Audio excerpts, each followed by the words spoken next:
The snow fell in thick, silent sheets across the Yorkshire moors as Hercule Poirot's motor car wound through the darkened lanes toward Thornfield Manor. It was December 24th, and the little Belgian detective had been summoned by telegram that very morning, a summons he found most intriguing indeed. The message had been characteristically vague, crime of peculiar nature.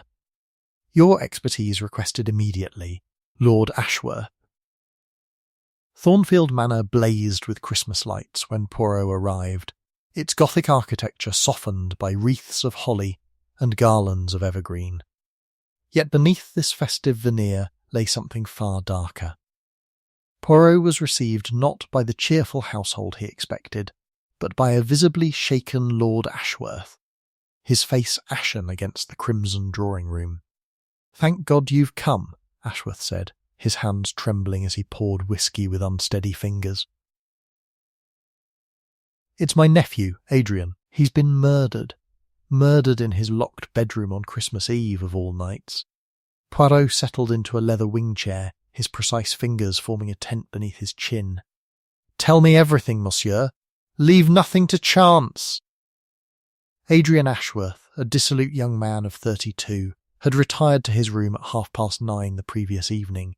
The household staff confirmed seeing him enter with a glass of brandy.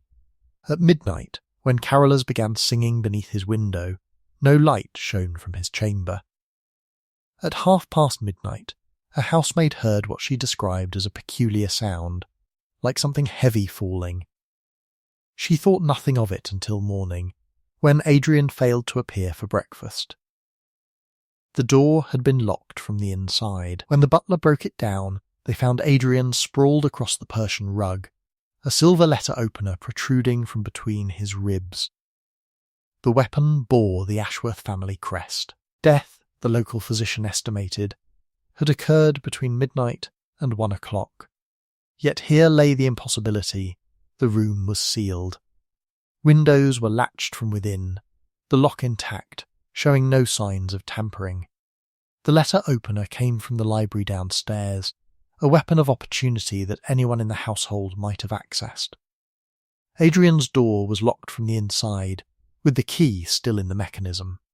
No one had been seen entering or leaving, but the truly baffling clue lay beside the body. Clutched in Adrian's cold hand was a child's Christmas cracker, the kind pulled at holiday tables. It was unopened, bearing no markings, no owner's initials. When questioned, no member of the household claimed it. The servants denied placing it there. It seemed to belong to no one. Poirot rose and examined the room with methodical precision. He noted the arrangement of furniture, the position of the body, the locked windows with their frosted panes. He studied the letter opener, examining its handle for prints or distinguishing marks. Finally, he turned his attention to the mysterious cracker, holding it to the light as if its contents might suddenly become transparent. "This cracker, monsieur," Poirot said softly. "It is not random. Nothing is random in the crime scene. This object, it speaks to us of something, perhaps a message, perhaps a memory, perhaps something more sinister still." Lord Ashworth wrung his hands. "Then you see the impossibility? How could anyone kill him?" The room was locked from within. Poirot smiled thinly, his grey eyes reflecting the firelight. "On the contrary, monsieur, I see no impossibility at all. I see instead a puzzle most carefully constructed, designed to perplex and to mislead. But this cracker, it is the thread I shall pull, and when I pull it, the entire tapestry of this crime shall unravel before us, revealing not an impossibility, but rather the remarkable work of a most ingenious murderer." Poirot descended the grand staircase into the entrance hall, where the household had been assembled under the watchful eye of Inspector Weatherby, a stolid Yorkshire policeman whose moustache bristled with frustration. The detective's eyes swept across the gathered faces, with the precision of a surgeon selecting instruments. Lord Ashworth stood nearest the fireplace, his grief appearing genuine yet somehow theatrical, Beside him was his wife, Lady Catherine, her knuckles white as she gripped a handkerchief. 3 other individuals occupied the room: Adrian's elder brother Charles, the household's head servant, Mrs. Pemberton, and a young woman Poirot did not immediately recognise. "Mademoiselle?" Poirot inquired gently, gesturing toward the unfamiliar face. "Miss Eleanor Hartwell," the woman replied, her voice steady despite her evident distress. Was Adrian's fiancée. "I was staying at the manor as a guest of the family." Poirot's eyebrow rose fractionally, a detail Inspector Weatherby had failed to emphasise. "And where, mademoiselle? Were you at the hour of the crime?" "In my room, detective, reading by the fire until nearly 1 o'clock. Poirot moved toward the library, gesturing for the household to remain where they were. Inspector Weatherby followed, his notebook already open. The library was precisely as Poirot expected. Walls lined with leather-bound volumes, a mahogany desk positioned near the window, and a glass cabinet containing various curiosities and ornaments. Within that cabinet sat the display of Christmas crackers, perhaps a dozen in total, each wrapped in metallic paper with distinctive gold and silver stripes. "Inspector, observe closely," Poirot said, running his finger along the shelf where the crackers rested. "Each cracker here is pristine, arranged with deliberate care. The one found in Adrian's hand, however, it bore no such gold or silver stripe. It was plain, unadorned, a common variety one might purchase from any merchant." Weatherby frowned. "Does that matter? Precisely?" "Everything matters, mon ami. The question is not whether it matters, but rather how it matters." Poirot turned toward the hearth, where ashes lay scattered. "And look here, recently disturbed. Someone has burned something in this fireplace within the past hours. Burned it deliberately, I should think." They returned to the drawing room, where Poirot studied each person with renewed intensity. It was then that he noticed a peculiar detail, a small tear in Miss Hartwell's sleeve, positioned precisely where one's arm might catch if rushing through a narrow corridor in darkness. He said nothing, merely noted it mentally. "Tell me, Inspector," Poirot said conversationally, "who discovered the body?" "The housemaid, Annie. Around 8 this morning. And yet," Poirot continued, "I observed that Miss Hartwell's eyes are swollen from weeping, suggesting her distress began far earlier. Charles Ashworth's pocket watch sits stopped at 12:45. Most interesting. And Lord Ashworth himself. Notice how he stands? A man of his physical condition could not have climbed those stairs rapidly, without displaying exertion. Yet his breathing is controlled, his composure intact." Inspector Weatherby shifted uncomfortably. "You suggest one of them." "I suggest nothing yet," Poirot interrupted smoothly. "I observe. I note inconsistencies. The cracker, for instance. Why would a murderer leave such an object? It was not Adrian's cracker. Someone placed it, deliberately, perhaps as a message, perhaps as a confession of sorts." He turned to face them all, his grey eyes glittering with intelligence.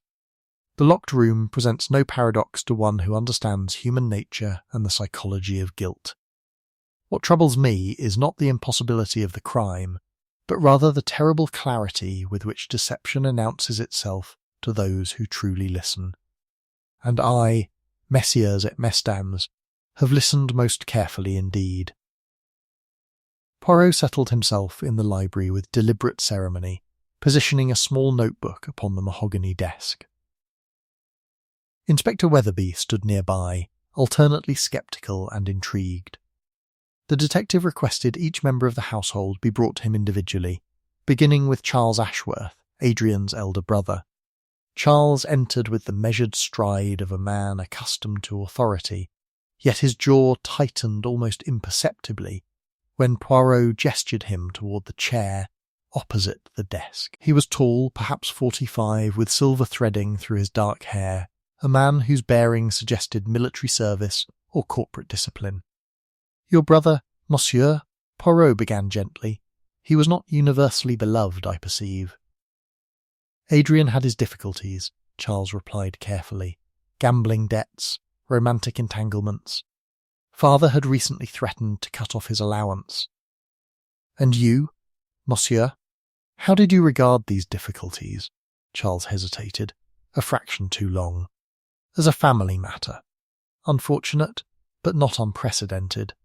Yet when asked about his whereabouts during the critical hour, Charles's account wavered. He claimed to have been reading in his room, but when pressed about which book, he could not provide specific details. His timing, too, seemed vague. Sometime after midnight became perhaps around 1 o'clock, under gentle questioning. Lord Ashworth proved more forthcoming, but in ways that troubled Poirot greatly. The father spoke freely of Adrian's failures, almost as if relieved to discuss them. He had been in his study with a decanter of port, he claimed, attending to correspondence, yet there was no evidence of such correspondence, the desk appearing undisturbed. "Tell me, Monsieur," Poirot inquired, "this Christmas cracker found in your son's hand, does it belong to the family set?" "Certainly not. Our crackers are imported from London."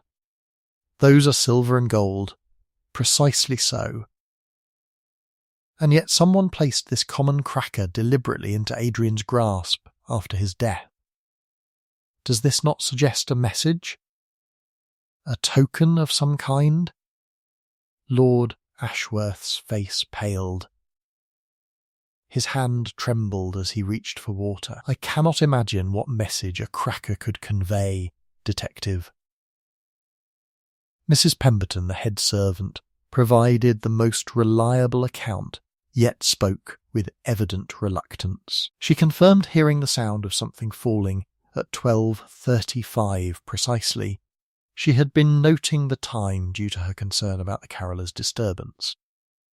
However, when asked whether she had entered Adrian's room at any point during the evening, her eyes flickered away toward the window. "Not entered, sir. I passed by his door around midnight, when fetching fresh towels from the linen closet nearby." "And what did you observe?" "Nothing, sir. The door was closed. You did not notice anything unusual? No sound? No indication of distress?" "No, sir," she answered, though her fingers twisted the fabric of her apron with evident anxiety. Miss Hartwell proved the most intriguing subject. She wept during much of the interview, yet her answers remained remarkably precise and detailed. She described Adrian's mood the previous evening as melancholic, but resigned. She had dined with the family, retired to her room at 10 o'clock, and heard nothing until the commotion that morning. "Yet your sleeve, mademoiselle," Poirot observed softly, "it bears a fresh tear." "Quite recent, I should think." "How did this occur?" Eleanor glanced down, startled, as if seeing the damage for the first time. I must have caught it when I rose hurriedly this morning. The shock of hearing about Adrian, I wasn't paying attention to what I was doing." Poirot watched her carefully as she spoke. Her explanation was plausible, yet something in her tone, a rehearsed quality perhaps, suggested preparation. She had anticipated this question. As the afternoon light faded toward evening, Poirot sat alone in the library, contemplating the cracker upon his palm.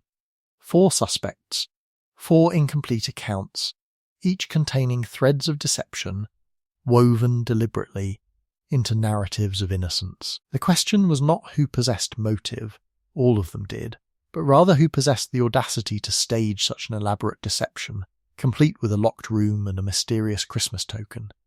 That answer, Poirot sensed, would reveal itself soon enough. As darkness enveloped Thornfield Manor, Poirot paced the library with measured steps, his mind constructing and deconstructing theories with the precision of a master architect. Inspector Weatherby had retired to the village inn, leaving the detective alone with his thoughts and the flickering fire. It was then that Poirot requested a final audience with Lord Ashworth, this time in the presence of Charles, requesting they discuss Adrian's financial circumstances in detail. Lord Ashworth's reluctance was palpable as he produced a leather portfolio containing documents. Adrian's debts, it transpired, exceeded £40,000, an astronomical sum even for a man of noble birth. Creditors had begun sending increasingly threatening correspondence. More significantly, Adrian's gambling activities had extended to borrowed money against his inheritance, a move that would have diminished Charles's own future prospects considerably. You see, Poirot observed, turning to Charles, your brother's death resolves a most complicated problem, does it not? His debts die with him. His portion of the estate reverts to you. The family reputation, tarnished by his excesses, begins to heal. Charles's jaw tightened. I did not kill my brother, detective. Yes, his behaviour was reprehensible, but I would not. Would not what, monsieur? Murder him in his locked chamber while the household slept? And yet you possessed both motive and opportunity. You knew the manor intimately. You understood the family's financial desperate straits. Lord Ashworth intervened, his voice rising. This is preposterous. My son would never. Forgive me, monsieur, but your son is precisely where he should be, under suspicion, like all the others. Poirot turned his attention to the elder Ashworth. You too had motivation. Adrian was destroying the family name, squandering inheritance that rightfully belonged to generations yet unborn. A father's pride, combined with financial ruin, creates powerful impulses. Yet even as Poirot articulated these theories, he recognised their incompleteness. The locked room remained the central puzzle. If Charles had committed the murder, how had he secured the door from within? The key still rested in the lock, untouched by external hands. Neither brother possessed the physical agility to have entered through windows positioned 20 feet above ground. Poirot requested an audience with Eleanor Hartwell, asking her to bring any personal correspondence she had received from Adrian. The young woman hesitated, then produced a bundle of letters tied with ribbon. As Poirot examined them, a different narrative emerged. Adrian's notes to Eleanor spoke not of love but of desperation, references to settling matters, to ensuring her future was secure, to one final Christmas together. These letters, mademoiselle, Poirot said carefully. They read almost as though Adrian was saying farewell. Did you perceive such sentiment? Eleanor's composure fractured. I thought perhaps he intended to change, to reform himself for my sake. But now, you suggest. I suggest nothing yet. However, I observe that your engagement to Adrian was quite recent. Perhaps 3 months? And his financial troubles became acute approximately 4 months ago? She nodded miserably, confirming Poirot's suspicion. Adrian had sought to marry Eleanor despite his debts, hoping that her substantial dowry would resolve his financial crisis. Yet her family had insisted upon investigating his character before consenting, a process that would have revealed his true circumstances. Finally, Poirot examined the ashes in the library fireplace more closely, discovering fragments of what appeared to be a document. The paper had been expensive, the writing distinctive. Using a magnifying glass, he discerned partial words, confess, forgive, no other way. As midnight approached, Poirot stood once more before the assembled household, the Christmas cracker still resting in his palm. 4 suspects, each with compelling motive. A locked room that defied conventional explanation. Fragments of a confession burning in the library fire. The pieces remained scattered, yet Poirot sensed they were finally, inexorably, beginning to align into a coherent whole. Inspector Weatherby arrived at Thornfield Manor just after dawn, his expression triumphant. In his hand he carried a leather journal discovered in Charles Ashworth's bedroom, Adrian's personal diary, which contained passages of unmistakable rage toward his elder brother. One entry, dated merely days before the murder, read, "Charles will not lift a finger to help me. He cares only for his inheritance. I would be better off dead than living under his contempt." "You see," Weatherby declared, his moustache bristling with satisfaction. The victim himself documented his despair. Charles, knowing his brother's state of mind, seized the opportunity. Perhaps Adrian was already contemplating suicide, and Charles merely hastened the inevitable. The locked room was no mystery at all. Adrian locked himself in deliberately. Then Charles gained entry through means we have yet to discover. Lord Ashworth's face crumpled as his son was taken into custody. Charles protested vehemently, but the evidence appeared damning. The authorities began preparing charges, and Weatherby sent word to the Crown prosecutor that the case would be resolved before Christmas dinner. Yet Poirot remained motionless in the library, his grey eyes fixed upon the Christmas cracker, with an intensity that seemed almost meditative. Inspector Weatherby, observing the Belgian's continued silence, grew impatient. "Surely you agree, detective? The matter is settled. Charles Ashworth murdered his brother, either in a fit of rage or as an accomplice to what might have been suicide." "None," Poirot said quietly, without lifting his gaze from the cracker. "Inspector, you have solved nothing. You have merely arrested the most convenient suspect." Weatherby sputtered in protest. "The diary. The motive.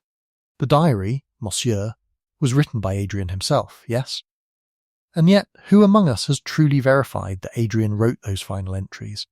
The handwriting, perhaps, deteriorated as his mental state declined? Or perhaps, Poirot paused meaningfully, the entries were composed by another hand entirely, deliberately planted to incriminate Charles. The inspector's confidence wavered. "You suggest the diary is a forgery? I suggest nothing of the kind. I merely observe that evidence can be arranged as carefully as Christmas decorations, each element positioned to create the desired impression." Poirot rose and moved toward the window, gazing out at the snow-covered garden. "Consider, if you will, the sequence of events as we understand them. Adrian retires at 9:30. At 12:35, a sound disturbs the household, something falling. At 1 o'clock, Adrian is discovered dead, locked in his room, a letter opener between his ribs. He turned back to face the inspector. "Now I ask you this. If Charles committed the murder, how did he enter the locked chamber? Through the window? The snow outside remains undisturbed. Through the door? The lock shows no signs of forcing. Explain to me, Inspector, how your theory accommodates these facts." Weatherby's jaw tightened. He may have had a key that has not been found in his possession, a key that would require him to lock the door behind him, leaving Adrian's body undisturbed, then somehow escape detection as he descended the stairs. All of this, monsieur, while maintaining composure sufficient to deceive Mrs. Pemberton, who was fetching towels in that very corridor at midnight. Inspector Weatherby departed in visible frustration, determined to extract a confession from Charles through interrogation. Yet Poirot knew the truth would not be forthcoming through such crude methods. The real murderer remained among them, secure in the knowledge that authority had fixed upon a convenient scapegoat. That evening, as Poirot sat alone once more, he finally opened the Christmas cracker, applying gentle pressure until it yielded its contents. Inside lay not the customary paper crown or novelty toy, but rather a small silver locket. Within the locket was a miniature photograph, Eleanor Hartwell and Adrian, their faces pressed together in intimate affection. Poirot smiled thinly. The cracker had not been placed by Adrian's murderer. It had been placed by Adrian himself, a final gesture of love and farewell. Which meant the murder was far more complex than anyone had yet imagined, and the guilty party far closer than Inspector Weatherby could possibly comprehend. Poirot summoned Mrs. Pemberton to the library with a courtesy that seemed at odds with his penetrating gaze. The head servant arrived with visible trepidation, her hands clasped before her as though in prayer. The detective offered her tea, which she declined with a tremor in her voice. "Tell me, Mrs. Pemberton," Poirot began conversationally, "how long have you served the Ashworth family?" "Nearly 30 years, sir." "I came to Thornfield as a young woman, fresh from—" She paused, her composure slipping momentarily. "From the village, sir?" "From the village," Poirot repeated thoughtfully. "And in those 30 years you have witnessed much. Have you not? The family's triumphs and tragedies, the births and deaths, the arrivals and departures of various members?" Mrs. Pemberton's fingers twisted together anxiously. "I'm sure I don't know what you mean, sir." "Do you not?" Poirot leaned forward slightly. "Then perhaps you can explain why, when I inquired about the ashes in the fireplace, I discovered not merely fragments of a confession, but also charred remnants of a photograph." "A photograph?" Mrs. Pemberton, quite old and faded, depicting a young woman holding an infant. "The woman bore a striking resemblance to you. Would you not agree?" The servant's face drained of colour. Her breath came in shallow gasps as she gripped the armrest of her chair. "There is no shame in this revelation," Poirot continued gently. "What troubles me is not that you possessed such a photograph, but rather that someone went to considerable lengths to burn it. Someone who wished to erase evidence of a connection perhaps between you and young Adrian Ashworth." "No," Mrs. Pemberton whispered. "You cannot know." "But I do know, madame. Adrian was your son, was he not? Born before your marriage to the man whose name you now carry? Or perhaps born out of wedlock entirely? Lord Ashworth, in his magnanimity, allowed you to remain in his household on the condition that the relationship be kept secret. You raised your child in the shadows of Thornfield Manor, watching him grow into a man whose very existence threatened to become public knowledge." Tears streamed down Mrs. Pemberton's face as she buried her head in her hands. "He was a good boy. He would have been good if only he hadn't learned the truth." "And when did he learn this truth?" Poirot asked softly. 6 months ago. A letter arrived, unsigned, cruel. It told him everything. About me, about his father's arrangement, about the money that had been paid to keep me silent all these years. He confronted Lord Ashworth, demanded answers. There was a terrible row. After that, Adrian changed. He became reckless, as though he no longer cared what happened to him. Poirot rose and placed a gentle hand upon her shoulder. "Tell me what occurred on Christmas Eve, Mrs. Pemberton. Tell me the truth." The woman's confession tumbled forth in broken sentences. Adrian had come to her quarters late that evening, distraught and determined. He had written a suicide note, the document they had found partially burned, confessing everything: his illegitimacy, his father's deception, his inability to bear the shame. He had asked Mrs. Pemberton to forgive him, to understand that death seemed preferable to living with such knowledge. "I tried to stop him," she whispered. "I pleaded with him to reconsider. But he was resolute. He said Eleanor deserved better than a man built upon lies. He said the family deserved to be rid of him. When I refused to help, he became angry. We struggled. I didn't mean to. The letter opener was there, on the shelf in the hall where I'd left it after arranging flowers. He grabbed it, and in his despair she broke down entirely, unable to continue. He turned it upon himself," Poirot concluded quietly. "And you, witnessing this tragedy, found yourself with an impossible choice. If you revealed the truth, His suicide would expose the family's darkest secret. But if you concealed it, you became a murderer in the eyes of the law. Mrs. Pemberton nodded miserably. I locked the door. I placed the cracker in his hand. He had been wearing it in his pocket. A gift he'd planned to give to Eleanor. I burned the suicide note and the photograph. I thought if I removed the evidence of his despair, perhaps no one would need to know the truth. Poirot's expression grew grave as he realised the full horror of the situation. The real crime was not a murder at all, but a tragedy born from secrets, lies, and the desperate human need to escape unbearable truths. A need that had led Adrian Ashworth to take his own life, and his mother to sacrifice her own freedom to protect his memory. Poirot permitted Mrs. Pemberton to compose herself before excusing her to her quarters under discreet observation. The detective then requested that Inspector Weatherby return to Thornfield Manor immediately, bringing with him Charles Ashworth from custody. It was late evening when the inspector arrived, bewildered and irritated by this apparent reversal in strategy. "I have made a grave error," Poirot announced to the assembled household, gathered once more in the drawing-room.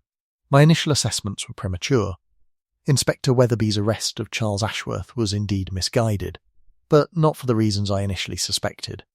The true nature of this crime has proven far more complex than any of us imagined." He produced the opened Christmas cracker and the silver locket from his pocket, displaying them with deliberate ceremony. "This cracker contains a photograph of two young people deeply in love. Yet the photograph was hidden, secreted away, burned almost beyond recognition. Why would a man hide evidence of his affection for his fiancée? Because, Monsieur et Mesdames, this photograph represented something far more dangerous than romance. It represented proof of a forbidden liaison." Eleanor Hartwell's face went ashen. She began to rise from her seat, but Poirot gestured for her to remain seated. "I have been contemplating the nature of locked rooms and impossible crimes," Poirot continued, pacing before the fireplace. "In my experience, such impossibilities often dissolve when one considers not how the criminal entered, but rather whether entry was necessary at all. What if the door was locked not by an external agent, but from within? What if the sealed chamber was intentional, a final statement by the occupant?" He turned toward Charles, who sat rigid with tension. "Monsieur Charles, I must ask you a most peculiar question. When you last saw your brother alive, on Christmas Eve, before the tragedy, what was his demeanour? Was he melancholic, resigned, or did he perhaps exhibit what one might describe as a terrible certainty of purpose?" Charles hesitated, his eyes searching Poirot's face. When he finally spoke, his voice carried the weight of suppressed emotion.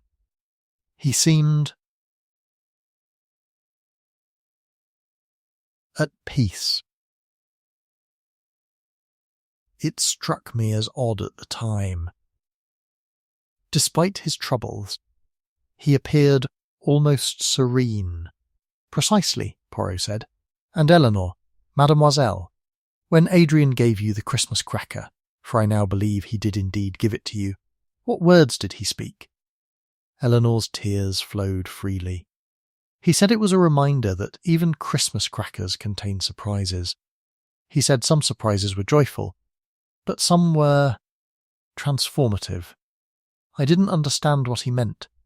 Poirot's expression grew sombre. "He meant that his life was about to change irrevocably, Mademoiselle. You see, the investigation into your family background was proceeding as planned. Within weeks, possibly days, Adrian's illegitimacy would have been discovered. His engagement to you would have been dissolved. The Ashworth name would have been tarnished beyond repair. For a man of Adrian's sensitive temperament, such a prospect was unbearable."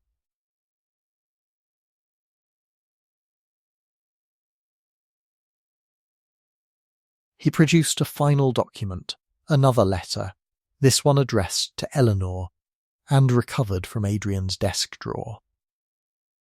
This letter was never sent. It explains Adrian's intentions, his love for you, and his belief that your life would be improved by his absence.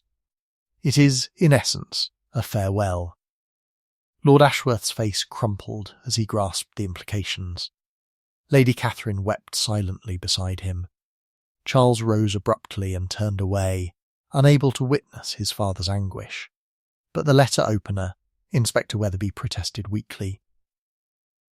The murder weapon was indeed used, Poirot acknowledged, but not by any hand present in this room. Adrian Ashworth, facing circumstances he could not endure, made a final decision in the solitude of his locked chamber. The Christmas cracker was his farewell gift to Eleanor, a symbol of love hidden within something seemingly ordinary. He locked himself away from the world and chose to end his suffering on a night dedicated to hope and redemption. The detective's voice grew quiet, almost mournful. The tragedy, Inspector, is not that a murder occurred, but that a young man believed death was preferable to facing the truth of his parentage. And in that tragedy lies the real crime. Not of violence, but of secrets and shame perpetuated across generations. Inspector Weatherby departed the drawing room in visible distress, leaving Charles Ashworth officially released but emotionally devastated. The household fell into a sombre silence, broken only by Lady Catherine's quiet weeping. Poirot excused himself and retreated to the library, intending to compile his findings and prepare the formal documentation that would close this tragic case.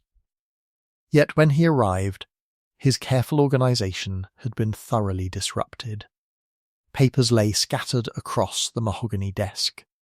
The drawer containing his notes lay open, its contents ransacked. Most troublingly, the suicide note, the document he had partially reconstructed from charred fragments, had vanished entirely. Poirot's expression remained outwardly calm, but his eyes glinted with renewed intensity. He immediately summoned Inspector Weatherby back to Thornfield Manor, insisting the inspector examine the library for signs of forced entry. There were none. Whoever had taken the letter had possessed legitimate access to the household. The evidence disappears, Poirot murmured, examining the disturbed papers with meticulous care. This is most revealing, monsieur. The suicide note was already destroyed once, by Mrs. Pemberton's own hand. Why would someone attempt to eliminate it a second time, unless they feared its contents might yet reveal something damaging? Lord Ashworth appeared in the doorway, his face haggard with exhaustion. Detective, surely this intrusion has gone far enough. My family has endured sufficient torment. Let Adrian rest in peace, I beg you.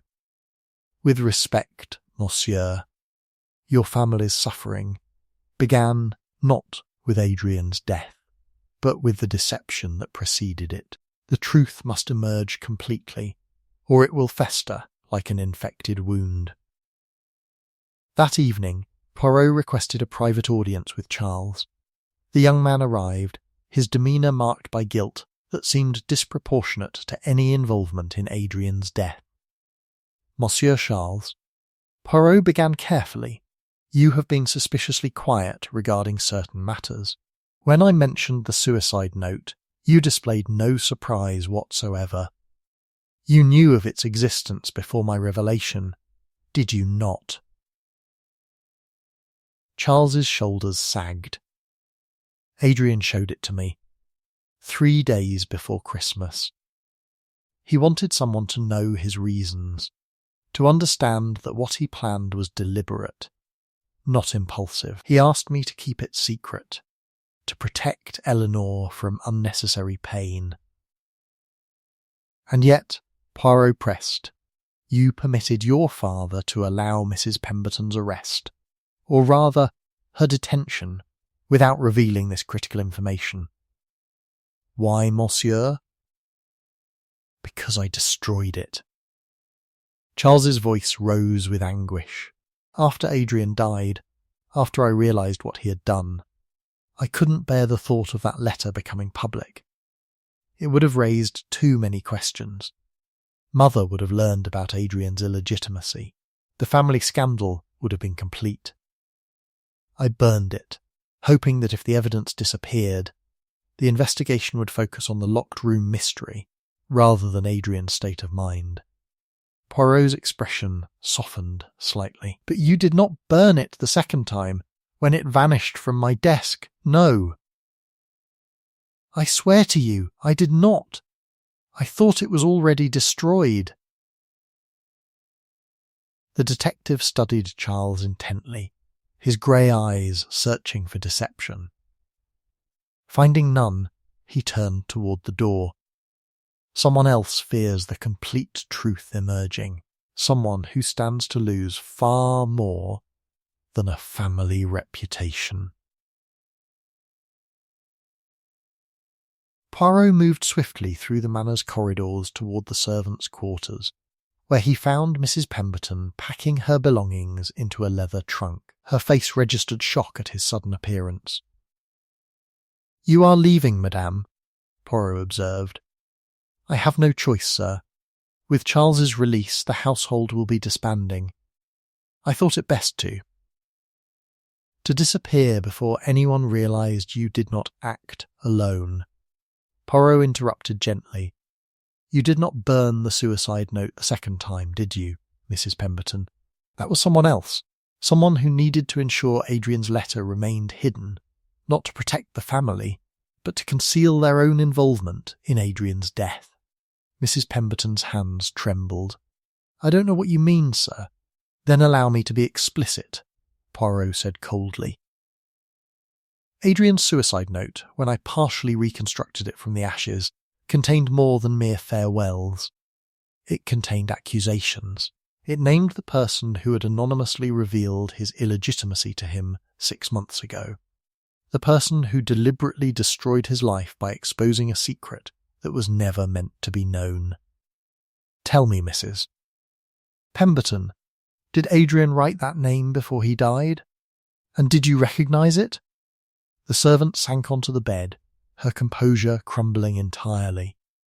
"Yes," she whispered. "God help me, yes!" "And that person has been watching this investigation closely, waiting to ensure their involvement could never be proven."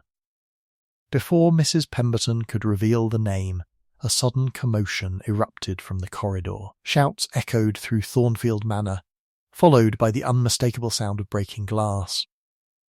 Poirot rushed from the servants' quarters to discover Inspector Weatherby standing in the entrance hall, his face grave with concern. "There's been an accident," Weatherby announced. "Eleanor Hartwell has disappeared from her room. The window is shattered from within. And there are signs of a struggle." Poirot's expression hardened into absolute focus. "Not an accident, Inspector. An abduction." "Show me immediately." Eleanor's bedroom presented a scene of deliberate chaos. The window frame bore fresh fractures, yet curiously, the glass lay predominantly within the room rather than scattered upon the ground below. Her embroidery lay abandoned upon the chair, needle still threaded. Most tellingly, a muddy boot print, decidedly masculine, marked the floor near the wardrobe. This was staged, Poirot declared. The window was broken from inside by someone attempting to suggest an external escape. Eleanor did not jump. She was taken, willingly or otherwise, by someone known to her. He descended the stairs with purposeful strides, his mind racing through the interconnected threads of the case. The person who had sent the anonymous letter to Adrian 6 months ago possessed intimate knowledge of the family's secrets. That same person had attempted to destroy the suicide note when it threatened exposure, and now, with Eleanor's disappearance, that person had revealed themselves as someone willing to commit further crimes to maintain their concealment. Poirot found Charles in the drawing room, his face ashen with fresh terror. "Where is your fiancée?"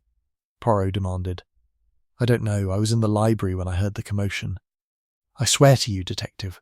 "I believe you," Poirot interrupted. "But I suspect you know who has taken her." "Think carefully, monsieur. Who among this household possessed the capacity to harbour such malice toward Adrian? Who benefited from his destruction? Charles's eyes widened in dawning horror. Lady Catherine. My mother. But that's impossible. She loved Adrian as her own son. Precisely, Poirot said grimly. She loved him as her own son because he was not, in fact, her biological child. She had been barren, unable to provide Lord Ashworth with an heir. When she discovered her husband's illegitimate son, her world collapsed. Not from moral outrage, but from the terrible knowledge that the boy she had raised as her own was the product of her husband's infidelity. Poirot moved toward the door. Where would she take Eleanor? Where would a woman go who seeks to silence a witness and punish a rival? Inspector Weatherby consulted with the household staff and discovered that Lady Catherine had taken the motor car approximately 20 minutes prior. A servant reported seeing her driving toward the cliff path that overlooked the moors, a treacherous route known for its deadly precipices. Poirot and Weatherby raced through the snow-covered landscape, the motorcar's headlamps cutting through the darkness. They found Lady Catherine's vehicle abandoned near the cliff's edge, its engine still running. Beyond, through the swirling snow, they could discern two figures struggling near the precipice. Eleanor. Charles's cry pierced the night as he stumbled from the motor car, his legs nearly giving way beneath him. Lady Catherine stood with Eleanor grasped firmly by the arm, her face contorted with a madness born of years of suppressed rage. She was going to marry him, Lady Catherine hissed. She was going to become part of this family, to bear his bastard children, to legitimise the product of my husband's betrayal. I couldn't allow it. I had to tell Adrian the truth, had to make him understand the filth that ran through his veins. And when he took his own life in response to your cruelty? Poirot asked quietly, advancing slowly. Did you celebrate your victory, madam? He deserved to know. She shrieked. He deserved to suffer, as I have suffered. Eleanor seized the moment of distraction to wrench herself free, stumbling toward Charles's outstretched arms. Lady Catherine's face twisted further, her composure shattering entirely. She turned toward the cliff edge, her body swaying dangerously close to the precipice.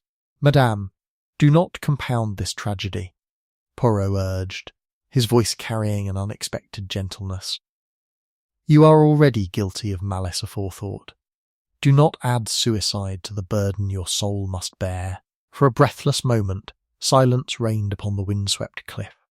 Then, as though some final thread of her sanity severed completely, Lady Catherine stepped backward into the swirling darkness, her final scream absorbed by the howling wind and the roaring void below. The aftermath of Lady Catherine's plunge into darkness descended upon Thornfield Manor like a funeral shroud.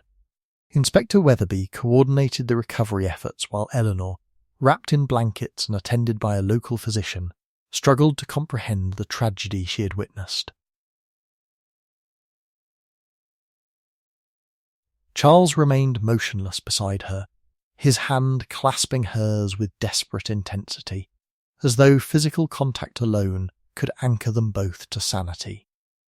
Poirot retreated to the library, where he sat in profound silence, the pieces of this intricate puzzle finally aligning into coherent patterns. It was there that Mrs. Pemberton found him near dawn, her elderly frame bowed beneath the weight of revelations. I should have told you sooner, sir, she said quietly. About Lady Catherine's jealousy. She was never kind to me, though she maintained civility before the servants. But in private moments, I heard her speak to Lord Ashworth with such venom regarding Adrian. She called him the living proof of your betrayal. Over the years, her resentment festered into something unrecognisable. Poirot nodded slowly, understanding crystallising in his mind. Mrs. Pemberton, when you first heard that anonymous letter had been sent to Adrian, did you not suspect its origin? Did you not recognise the handwriting or method? The woman's face crumpled. I suspected, sir. The letter was delivered through the post, unsigned, but written on the Manor's stationery, the expensive variety Lady Catherine preferred. I confronted her privately, begging her to recant, to claim it was a cruel jest. She refused. She said Adrian deserved to know the truth about his mother, that it would humble him, teach him his proper place. And yet, Poirot observed, rising to stand before the fireplace, the cruelty extended far beyond a single revelation. Consider the timing of Adrian's financial difficulties. They became acute precisely 6 months ago, the same moment the anonymous letter was sent. I initially assumed his gambling debts were the cause of his despair. But what if the sequence was reversed? What if Lady Catherine, having dispatched her letter, then deliberately ensured Adrian's creditors became aware of his dubious status?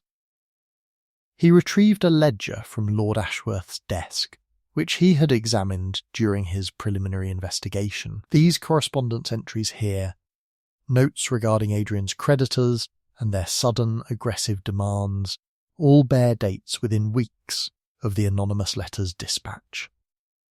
I dismissed them as coincidental, but the pattern, when properly observed, reveals something far more sinister. Lady Catherine orchestrated Adrian's financial ruin deliberately, methodically, with the precision of a woman intent upon breaking a human spirit. The detective's voice grew heavy with accusation directed toward absent targets. She poisoned his mind regarding his legitimacy. She orchestrated his financial collapse.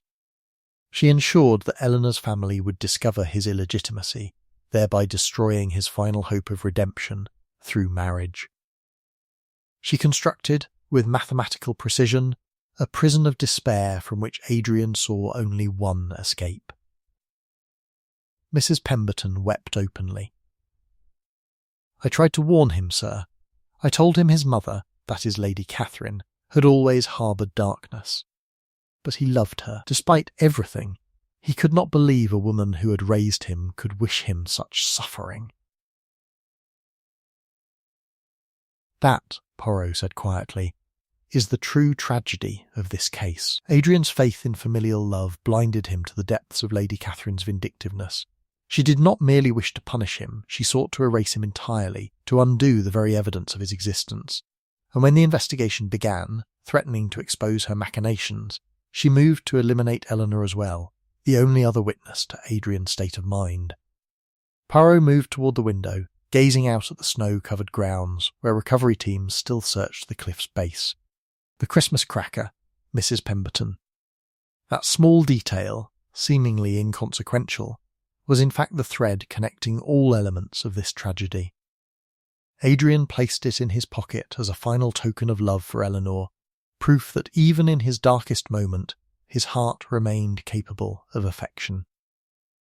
It was his one rebellion against the despair Lady Catherine had cultivated. He turned back to face the servant. The investigation has revealed not a mystery of murder, but a meditation upon how cruelty, jealousy, and the human capacity for vindication can transform a household into a chamber of horrors. Adrian Ashworth did not die because of his illegitimacy. He died because one woman's resentment proved more destructive than any poison. Inspector Weatherby returned to the library as dawn broke across the frozen landscape, his expression grim with the knowledge that Lady Catherine's body had been recovered from the rocks below. Yet before he could speak, Poirot requested that he summon Lord Ashworth to join them, a request the inspector found peculiar given the man's obvious state of grief and shock. When Lord Ashworth arrived, supported by Charles on one side and a household attendant on the other, he appeared diminished, as though the accumulated revelations had stripped away the veneer of aristocratic authority. Poirot regarded him with an expression of profound sadness. Monsieur, Poirot began without preamble, I must ask you questions of the most intimate and painful nature. During your marriage to Lady Catherine, did she ever express to you her deepest fears regarding children? Lord Ashworth's eyes widened in confusion and anguish. Detective, surely this is not the moment. "It is precisely the moment," Poirot interrupted gently but firmly. "The truth has cost lives. The complete truth may prevent further suffering. I must know, did Lady Catherine speak to you of her inability to bear children? Did she communicate the depth of her despair regarding this matter?" The elderly lord's shoulders collapsed inward. "Yes," he whispered. "When we married, she believed herself capable of motherhood. But year after year passed without conception. The physicians assured us it was merely a matter of patience. Yet patience yielded nothing. By the time she entered her 40s, she had accepted that she would never carry a child. It destroyed something within her, detective. A fundamental part of her identity as a woman." Poirot nodded with the gravity of one who understands the human heart's darkest recesses. "And then you produced an illegitimate son, the child she could not give you. A son who represented not merely your infidelity, but the cruel irony that your body was capable of fathering children with another woman." Lady Catherine did not simply resent Adrian's existence. She resented what his existence symbolised: her own inadequacy, her own biological failure. Charles made a strangled sound, understanding flooding his features. "Mother, Lady Catherine, she once said to me that she would have gladly taken Adrian as her own son if circumstances had been different. But she couldn't. She couldn't accept that Adrian was living proof of her barrenness, of her husband's need to seek elsewhere for what she could not provide." "Precisely," Poirot said. "And this resentment festered across decades. Every time Lord Ashworth showed paternal affection toward Adrian, Lady Catherine experienced it as a wound reopened. Every achievement Adrian accomplished became, in her distorted perception, a mockery of her reproductive failure. She had constructed an entire psychological narrative in which Adrian's existence was an affront to her womanhood. Poirot retrieved the recovered fragments of Adrian's suicide note from a locked drawer. In this document, Adrian wrote, "Mother told me I was never hers, that I was only a reminder of father's weakness. She said she had always known the truth about me, that no amount of love could change what I was, an accident born of carelessness." These were Lady Catherine's words, spoken to her stepson during moments of unguarded cruelty. Lord Ashworth covered his face with trembling hands. Dear God, she told him such things? "She did," Poirot confirmed. "Not all at once, but incrementally, like drops of poison administered with calculated precision. She awaited the anonymous letter as an opportunity to unleash years of accumulated resentment. But her cruelty extended beyond mere revelation. She systematized Adrian's destruction." The detective's voice grew harder. Lady Catherine was not content with Adrian knowing his illegitimacy. She ensured his financial collapse by encouraging creditors to pursue him aggressively. Creditors she knew would discover his questionable status through her careful insinuations. She orchestrated Eleanor's family investigation into his background, knowing it would reveal everything. She constructed a multi-layered destruction designed not merely to punish Adrian, but to demonstrate to him that his existence was fundamentally flawed, that even his capacity for love and redemption was worthless. Charles wept openly. She wanted him to die. She engineered his suicide deliberately. "Yes," Poirot said quietly. Lady Catherine's motive was not financial gain, nor was it simple revenge. It was the psychological annihilation of a young man whose very existence represented her deepest personal failure. In destroying Adrian, she believed she could erase the living symbol of her biological inadequacy. And when that destruction was complete, she moved to eliminate Eleanor, the only witness to Adrian's true state of mind, the only person who could testify that he died for love rather than shame. Yet as Poirot prepared to conclude his exposition, Inspector Weatherby interrupted with startling news. Lady Catherine had been found alive, gravely injured, unconscious, but alive. The rocky outcropping beneath the cliff had broken her fall, and local searchers had discovered her body wedged between boulders, breathing faintly, but still clinging to life. Within hours, Lady Catherine was transported to the nearest hospital, where she lingered in a state between consciousness and oblivion. Poirot insisted upon visiting her, accompanied only by Inspector Weatherby. The detective stood beside her bed in the sterile hospital room, observing the woman whose psychological torment had cascaded into tragedy for an entire household. When Lady Catherine's eyes fluttered open, her gaze fixed upon Poirot with an intensity that belied her broken body. She attempted to speak, but pain and injury rendered her voice barely audible. Poirot leaned close, listening intently to her whispered words. "I wanted him to suffer," she rasped, "as I suffered, every day, every moment, knowing I could never give my husband a child, knowing he had to seek elsewhere for what I could not provide." "I understand, madame," Poirot said quietly. "Your suffering was genuine. But Adrian did not cause your barrenness. He was merely an innocent victim of circumstances beyond his control." "Innocent?" Lady Catherine's eyes blazed with malicious fire, despite her deteriorating condition. "He was the living symbol of my failure. Every time I looked at him, I saw the proof that I was inadequate, deficient, unworthy of being a true woman. I told him these things because someone needed to understand the depth of my pain. Someone needed to acknowledge that his existence was an insult to my dignity." "And Eleanor?" Poirot asked. "What was her crime, madame?" Lady Catherine's expression twisted into something grotesque. "She was going to bear his child. She was going to accomplish what I never could. She was going to provide Adrian with the heir that should have been mine. I could not permit such an obscenity." Inspector Weatherby stepped forward, but Poirot raised a hand, silencing him. The detective's grey eyes remained fixed upon the dying woman, with an expression of profound pity tinged with absolute condemnation. "Madame," Poirot said slowly and deliberately, "you have articulated the precise nature of your crime. Not murder, for Adrian took his own life. Not attempted murder, for Eleanor escaped your grasp. Your crime is far more insidious. You have committed the systematic destruction of human spirits through calculated psychological cruelty. You engineered the suicide of a young man whose only offence was existing. You orchestrated the suffering of everyone within this household to satisfy your own need for vindication." Lady Catherine's breathing became laboured, her body convulsing with the effort. "I regret nothing," she gasped. Adrian deserved compassion," Poirot interrupted, his voice carrying the weight of absolute moral authority. "He deserved acceptance. He deserved the love of a family that valued him regardless of circumstance.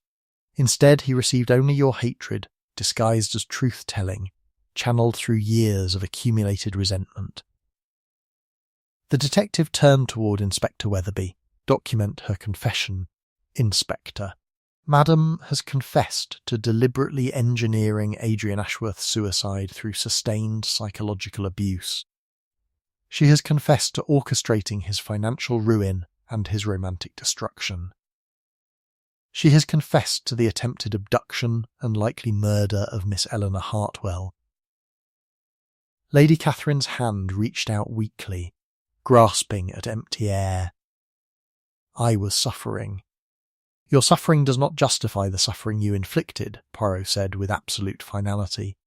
"In fact, madame, it condemns you utterly. You possessed the capacity to transform your pain into compassion. Instead, you transformed it into a weapon. You chose cruelty when mercy remained available to you." As medical attendants entered to monitor Lady Catherine's deteriorating condition, Poirot departed the hospital room. Inspector Weatherby followed, understanding that the detective had witnessed not merely the confession of a criminal, but the exposure of a soul consumed entirely by bitterness and vindication. "Will she recover?" Weatherby asked as they descended the hospital stairs. Poirot's expression remained unreadable, physically perhaps. Spiritually, Inspector, that woman died the moment she chose to destroy her stepson rather than find redemption in acceptance. The body that survives will merely be a vessel containing the ruins of a human being destroyed by her own hatred. 3 days following Lady Catherine's hospitalisation, as Poirot prepared to depart Thornfield Manor and return to London, Inspector Weatherby arrived at the manor with disturbing news. A letter had been discovered among Lady Catherine's personal effects, a letter that cast the entire investigation into shadow once more. The envelope bore no postmark, no address, merely the initials AA in Adrian's distinctive handwriting. Weatherby's face was ashen as he presented it to Poirot, who examined it with renewed intensity. The detective's fingers trembled almost imperceptibly as he withdrew the document and began to read. "My dear mother," the letter commenced, using the formal address Adrian typically employed with Lady Catherine. "If you are reading this, then my plan has succeeded, and I am finally at peace. I write this not as a confession, but as an explanation of truths you must understand." Poirot's eyes narrowed as he continued reading. The letter revealed that Adrian had known of Lady Catherine's involvement in his destruction far earlier than anyone had suspected. More troublingly, he had not merely accepted this knowledge, he had deliberately cultivated it, encouraged it, used it as justification for his predetermined decision to end his life. "I have always understood that Mother could never truly accept my existence," Adrian had written. Her pain regarding her barrenness was evident in every glance, every subtle cruelty. When the anonymous letter arrived, I knew immediately it came from her. Rather than flee or resist, I chose to embrace it. I allowed her accusations to deepen my despair. I permitted her machinations to destroy my financial security and my engagement prospects. I did this deliberately, you see, because I had already decided that life held nothing for me. The revelation struck like a physical blow. Charles sank into a chair, his face ashen. Lord Ashworth gripped the mantelpiece for support. Even Poirot, whose analytical mind had systematically unravelled every thread of this tragedy, appeared momentarily shaken. "Continue reading," Poirot instructed, his voice barely above a whisper. Adrian's letter proceeded to articulate a psychology far more complex than anyone had previously understood. He wrote of his lifelong awareness of his illegitimate status, of his perception that he would forever be viewed as an interloper in the Ashworth household. He wrote of his love for Eleanor, but also of his conviction that such love could never be pure, would always be tainted by the knowledge of his dubious origins. Most damning of all, Adrian had written, "I do not blame Mother for her cruelty. I understand it, perhaps better than she understands it herself. Her actions merely provided the catalyst for what I had already determined. She did not drive me to suicide, she merely gave shape and justification to a decision I had made long before. In this way, I have used her vindictiveness as my instrument of liberation." Poirot lowered the letter slowly, his expression unreadable. "Monsieur Weatherby, this document fundamentally alters our understanding of culpability. Adrian did not take his own life in response to Lady Catherine's cruelty. He deliberately orchestrated a scenario in which her cruelty would appear causative, thereby potentially shifting blame onto her shoulders. Are you suggesting Adrian engineered his own suicide in order to incriminate his stepmother?" Weatherby's voice carried disbelief and horror in equal measure. "I am suggesting," Poirot replied with terrible certainty, "that Adrian Ashworth possessed a psychology far more disturbed than we recognised. He did not merely wish to escape life, he wished to escape it in such a manner that his departure would inflict maximum psychological damage upon those he left behind." Lady Catherine's cruelty provided the perfect instrument for this purpose. Charles rose abruptly, his voice breaking. "No, Adrian couldn't have He wouldn't have deliberately manipulated us all in such a manner. And yet, Poirot continued, consider the Christmas cracker. Adrian placed it deliberately in his pocket, knowing it would be found with his body, knowing Eleanor would recognise it as his final token of love. He crafted a narrative in which he appeared as a victim of circumstances, as a noble soul destroyed by family cruelty, rather than as a young man whose psychological torment ran far deeper than anyone suspected. Poirot moved toward the window, gazing out at the snow-covered grounds. Lady Catherine's vindictiveness was real, her cruelty genuine. But Adrian did not merely respond to it, he weaponized it. He allowed her hatred to justify and facilitate his own predetermined destruction. In doing so, he transformed himself from victim into perpetrator of a different crime entirely, the deliberate infliction of eternal psychological suffering upon those who loved him. The detective's voice grew hollow with recognition. This case has not been resolved, Monsieur Weatherby. It has merely been recontextualized. We sought a straightforward tragedy of cruelty and consequence. Instead, we have discovered something far more sinister. A young man who deliberately constructed his own destruction as an instrument of manipulation and revenge against his entire household. In the days that followed, Poirot remained at Thornfield Manor, conducting a meticulous re-examination of every element of the case, with this devastating new understanding. He requested access to Adrian's personal journals, his correspondence, and most importantly, his medical and psychological records from his university years. What he discovered painted a portrait of a deeply troubled young man whose suffering predated Lady Catherine's cruelty by decades. Adrian's journals, dating back to his adolescence, revealed a pattern of obsessive self-analysis, of ruminations upon his illegitimate status that bordered on pathological. He had written extensively about feeling fundamentally unworthy of love, of believing that any affection directed toward him was merely pity masquerading as genuine regard. A letter from his university physician, obtained through Lord Ashworth's reluctant permission, documented Adrian's admission of recurring suicidal ideation beginning at age 17, years before Lady Catherine's anonymous letter had ever been dispatched. You see, Poirot explained to the assembled household gathered once more in the drawing room, Adrian's psychology was not shaped by Lady Catherine's vindictiveness. Rather, her vindictiveness provided convenient justification for impulses that were already deeply embedded within his psyche. He did not require her cruelty to drive him towards self-destruction.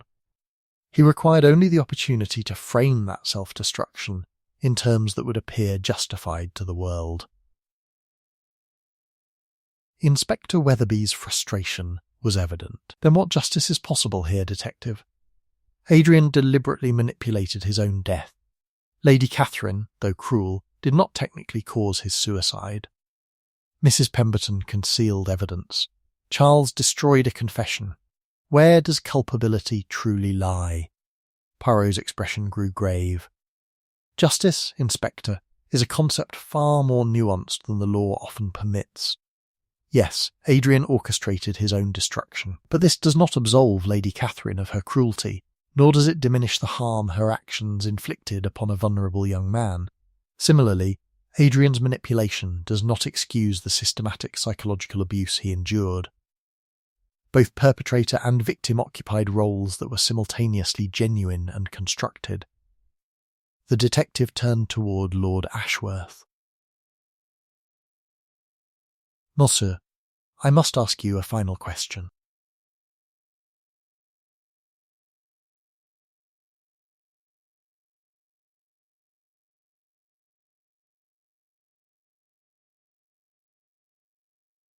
Did you ever suspect the depth of Adrian's psychological disturbance?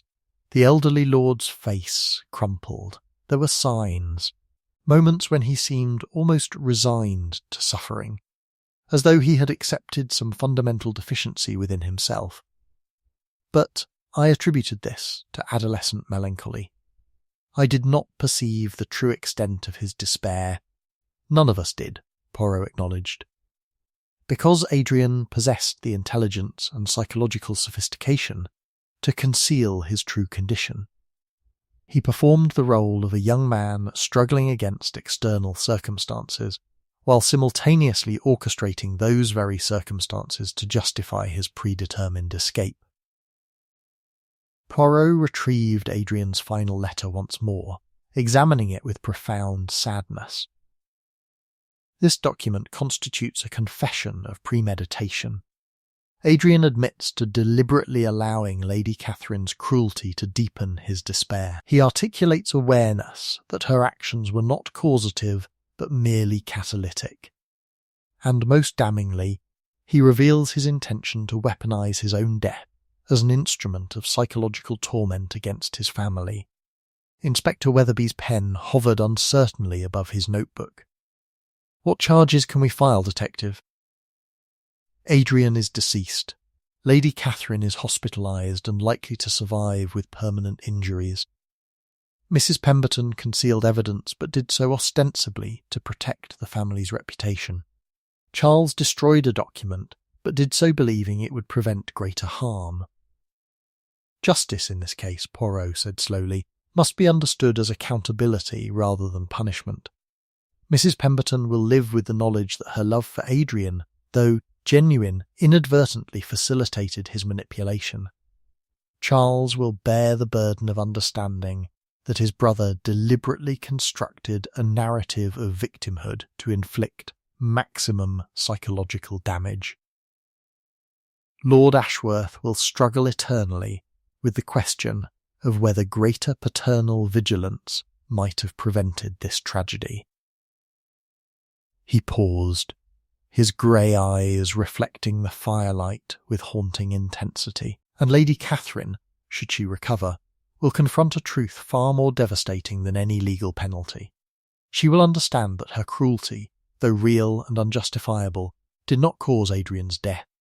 Rather, it served as a tool wielded by a young man whose psychological torment ran so deep that her vindictiveness merely provided convenient justification for what he had already determined."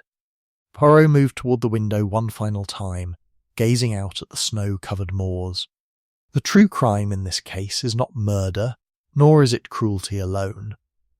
The true crime is the psychological sophistication with which a troubled young man transformed himself from victim into perpetrator, manipulating those who loved him into complicity with his self-destruction.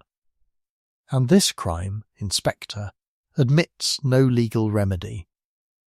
It admits only the terrible knowledge that love, no matter how genuine, cannot always save those determined to destroy themselves."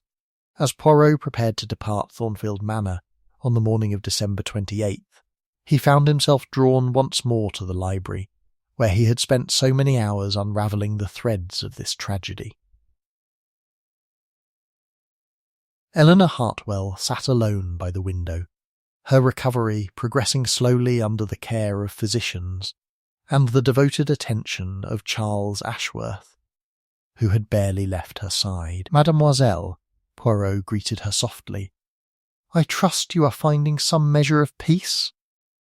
Eleanor turned, her eyes still bearing the shadows of her ordeal.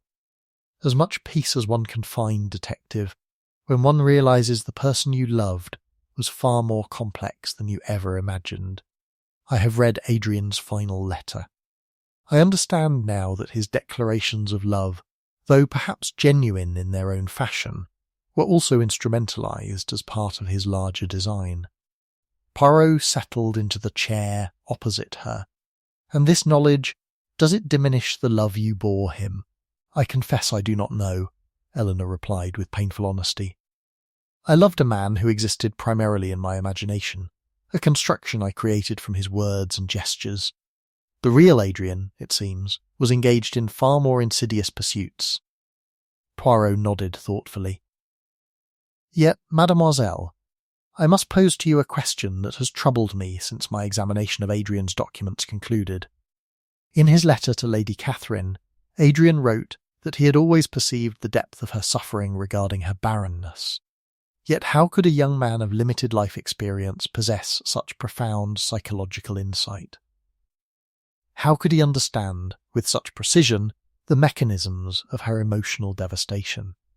Eleanor's expression shifted, a flicker of something, recognition perhaps, or concern, crossing her features.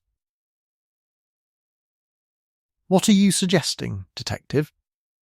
"I am suggesting," Poirot said carefully, "that Adrian's psychological sophistication may not have developed spontaneously. Someone educated him regarding Lady Catherine's vulnerabilities. Someone provided him with the intellectual framework necessary to weaponize her pain. The question that continues to perplex me is, who possessed both the knowledge and the motivation to accomplish such instruction?" Eleanor's hands trembled slightly as she set down her teacup. "Detective, I believe you are overextending your analysis. Adrian was an intelligent young man. Such insights need not derive from external instruction." "Perhaps," Poirot acknowledged, "and yet consider the timeline." Adrian's journals document his awareness of Lady Catherine's pain beginning approximately 1 year prior to the anonymous letter's dispatch. Who among the household possessed sufficient proximity to both Adrian and Lady Catherine to facilitate such detailed understanding of her psychological state? Who possessed the motivation to ensure Adrian recognised his stepmother's vulnerabilities and could exploit them? The detective rose and moved toward the bookshelf, running his fingers along the leather-bound volumes. "I have also noted certain peculiarities in the household accounts. Money paid to a private physician in London approximately 18 months ago, accompanying notes regarding sensitive family matters requiring professional discretion. The physician's specialty, when I made inquiries, was psychological disturbance and family dysfunction." Eleanor's composure began to fracture. "Detective, I must insist that you explain what you are implying." "I am not implying, mademoiselle," Poirot said gently. "I am observing. You arrived at Thornfield Manor as Adrian's fiancée approximately 3 months ago. Yet Charles informs me that Adrian had been considering marriage to you for nearly a year prior. During that year, while you were not present at the manor, you maintained correspondence with Adrian, correspondence that would naturally include intimate discussions regarding his family situation." Poirot turned to face her directly. "Is it possible, mademoiselle, that you recognised Adrian's psychological disturbance long before his family did? Is it possible that you, believing yourself capable of providing therapeutic intervention through love and engagement, encouraged Adrian to confront the sources of his psychological torment? And is it possible that in doing so, you inadvertently provided him with the psychological tools necessary to orchestrate his own destruction?" Eleanor's eyes filled with tears, though whether from guilt or grief, Poirot could not determine. "I loved him," she whispered. "I genuinely believed that understanding the roots of his pain would allow him to overcome it. I encouraged him to examine Lady Catherine's role in his suffering, because I thought such examination would grant him agency, would allow him to choose a different path. Yet instead, Poirot concluded quietly, you provided him with the intellectual framework through which he could justify his predetermined self-destruction. Your therapeutic intentions, though compassionate, ultimately facilitated the very tragedy you sought to prevent." As Poirot departed Thornfield Manor that afternoon, driving slowly through the snow-covered lanes toward the railway station, his mind continued to circle around the central unanswered question. Had Eleanor Hartwell been a victim or an accomplice? Had her love for Adrian been genuine therapeutic intervention, or had it represented a more subtle form of psychological manipulation? And most troublingly, had Adrian's final letter truly been a confession, or had it been a carefully constructed narrative designed to cast doubt upon Eleanor's innocence while leaving the question eternally unresolved? The detective's motor car disappeared into the gathering dusk, leaving behind a household forever altered by tragedy, where the boundaries between perpetrator and victim had dissolved into ambiguity, and the true nature of love had revealed itself as far more dangerous than any intentional cruelty.